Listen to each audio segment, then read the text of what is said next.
Halo semuanya, selamat datang kembali di Andi Chess Channel. Di video kali ini saya akan melanjutkan pembahasan kita mengenai tutorial bagi pecatur pemula tahap 4. Di sini saya akan menjelaskan teknik pembukaan Sicilia ala Bobby Fischer melawan Benko dan jurus bagaimana menghancurkan pertahanan lawan. Tetap stay tune di channel ini dan tonton videonya sampai selesai. Oke teman-teman pencinta catur, sebelum kita lanjutkan, jangan lupa klik like, subscribe, dan nyalakan loncengnya di Andi Chess Channel agar tidak ketinggalan update video terbaru berikutnya. Salah satu faktor penting dari pembukaan adalah setelah melakukan rokade, teman-teman jangan lupa untuk memberi perlindungan yang memadai pada raja. Di partai ini, Bobby Fischer menunjukkan kepada kita apa yang terjadi jika di dalam sebuah partai raja tidak mendapatkan perlindungan yang memadai. Mari kita lanjutkan di partainya dengan menggunakan software aplikasi Real Chess 3D yang tersedia secara gratis di Play Store. Sebagai contoh, di sini tersaji sebuah partai yang menarik yang menggunakan pembukaan pertahanan Sicilia varian Zozin yang dimainkan oleh Bobby Fischer yang memegang buah putih dan Benko sebagai hitam di turnamen kandidat Amerika Serikat pada tahun 1959. Fischer membuka permainan dengan E4, mencoba menguasai petak pusat, yaitu mengontrol petak D5 dan petak F5 di sayap raja. Dibalas oleh Benko dengan C5, mengimbangi pergerakan bidak putih di petak pusat sekaligus memberi tekanan pada petak D4 dan B4 di sayap menteri. Fischer kuda F3 menambah penjagaan di petak pusat dan dukungan perlindungan pada langkah pion apabila bergerak ke D5. Kuda C6 mengembangkan perwira dan tambahan kekuatan untuk melanjutkan pertempuran di petak pusat. Dan Fischer tetap melanjutkan pion ke D4, menawarkan pertukaran pion dan membuka jalur diagonal gajah gelapnya. C5 makan D4, dan kuda makan pion, menyerang kuda di C6. Di sini, Benko tidak memukul kuda di D4, tetapi memajukan kudanya yang satunya ke F6, mengembangkan kuda sekaligus mengancam pion di E4. Dibalas oleh Fischer dengan kuda ke C3, memberi perlindungan tambahan bagi pionnya di petak E4. Benko D6 membuka jalur diagonal gajah terangnya dan sebagai bentuk antisipasi pergerakan pion ke E5 apabila kuda putih memutuskan makan kuda C6. Fischer gajah ke C4 mengembangkan perwira dan menekan petak lemah F7. Ini adalah langkah yang biasa dimainkan oleh Fischer apabila bermain di pembukaan ini, dan nantinya akan disusul dengan langkah mundur ke B3 untuk mempertahankan posisinya yang aktif menyerang pion di F7.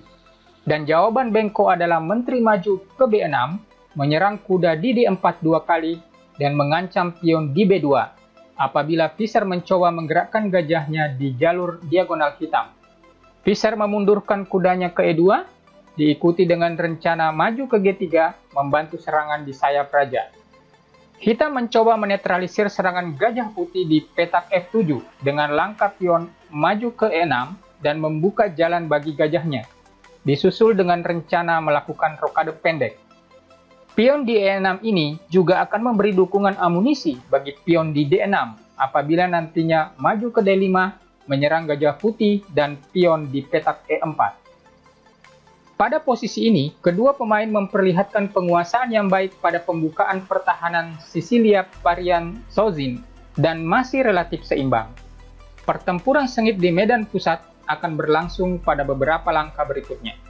Putih melakukan rokade, mengamankan raja dan mengaktifkan bentengnya untuk terjun langsung membantu serangan, sekaligus memberi perlindungan tambahan bagi pion di petak F2. Hitam gajah ke E7, persiapan melakukan rokade pendek.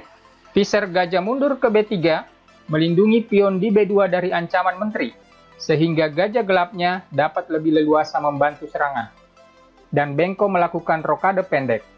Raja ke H1, melepaskan pin pada pionnya, diikuti dengan rencana bergerak maju ke F4, menambah amunisi serangan di sayap raja. Hitam kuda ke A5, menyerang gajah. Rupanya Bengko merasa terganggu dengan kehadiran gajah putih yang memiliki posisi strategis dan aktif menyerang di petak pusat dan jalur diagonal putih. Gajah C1 ke G5, mengancam kuda sekaligus secara tidak langsung menyerang gajah hitam di belakangnya yang tidak memiliki penjagaan tambahan. Langkah yang bagus dari Bengko adalah menteri maju ke C5, menyerang balik gajah gelap putih dan membuka jalan bagi pion di B7 untuk aktif membantu serangan di sayap menteri. Namun Fischer mempunyai jawaban untuk situasi seperti ini, yaitu langkah tajam pion maju ke F4 untuk melindungi gajah dan menambah intensitas serangan di petak pusat dan sayap raja. Betul-betul sebuah pertarungan sengit di petak pusat. Di posisi ini, sebagai pecatur pemula, kita perlu belajar banyak dari partai ini, bagaimana mengaktifkan perwira dan bidak-bidak untuk mengontrol petak kunci di papan catur.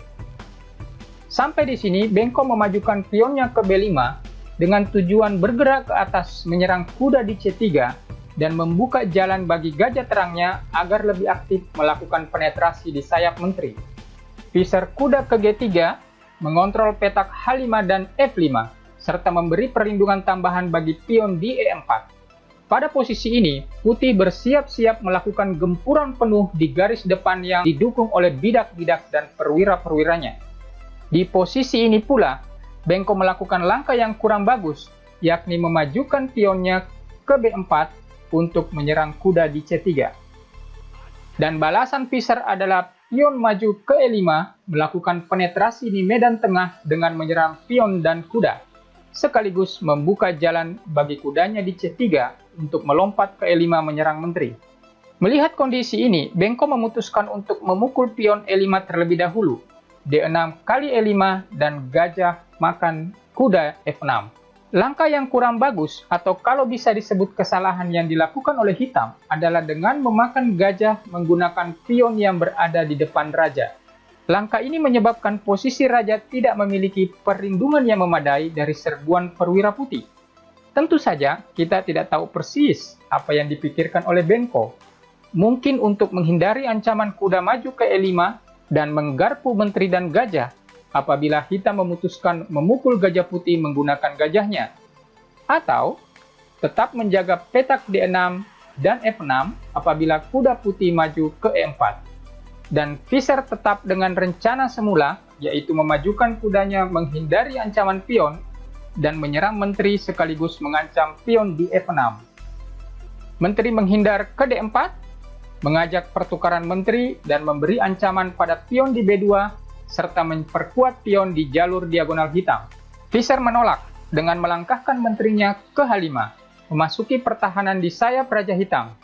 Diikuti dengan rencana maju ke H6, memberi ruang bagi kudanya menempati petak 5 dan melakukan ancaman skakmat di petak G7. Raja hitam sekarang berada dalam kesulitan.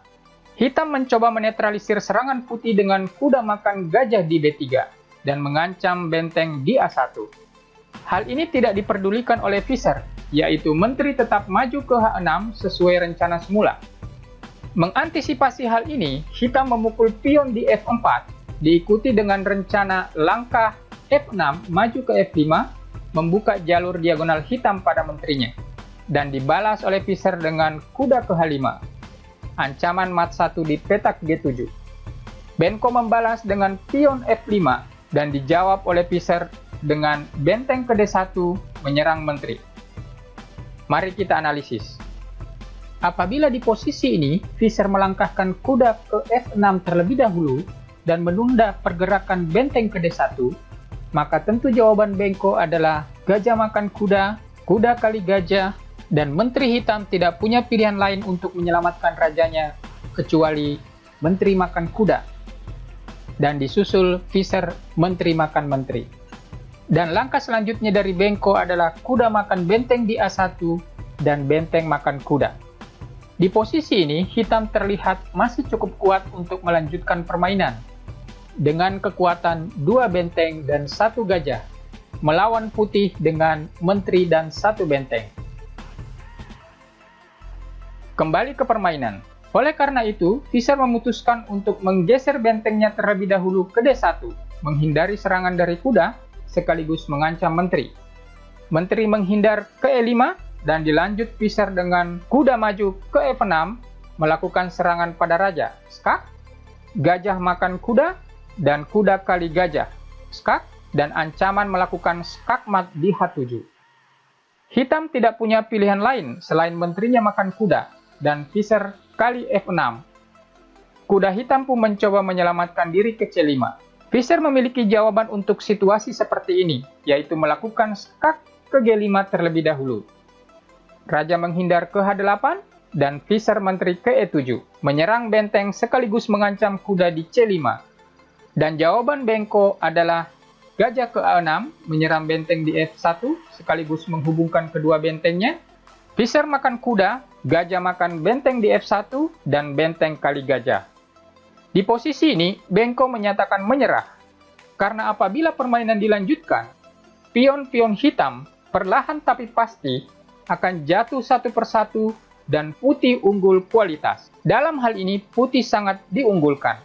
Tentunya hitam tidak berharap turunnya keberuntungan, yaitu terjadinya blunder dari putih, apalagi hal itu terjadi pada Grandmaster sekelas Bobby Visser. Itulah sebabnya mengapa Bengko pada posisi ini menyatakan menyerah. Partai yang sangat menarik dari Bobby Visser melawan Bengko dengan pembukaan pertahanan Sisilia Parianzozin.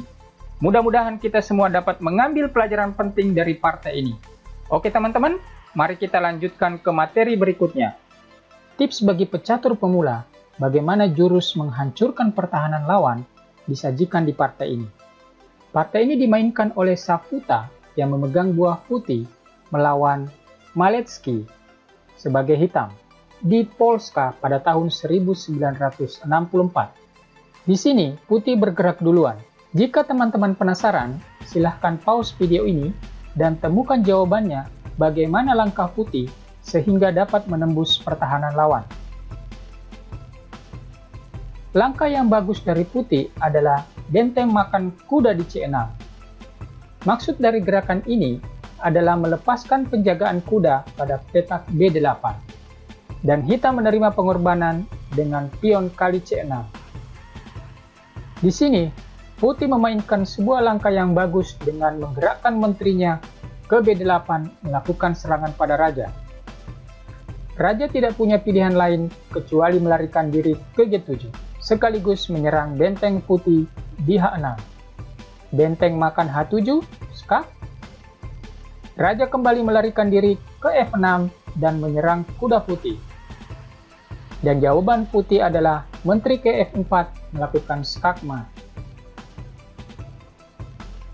Tips berikutnya bagi pecatur pemula, bagaimana kombinasi untuk menghancurkan pertahanan lawan disajikan pada partai ini.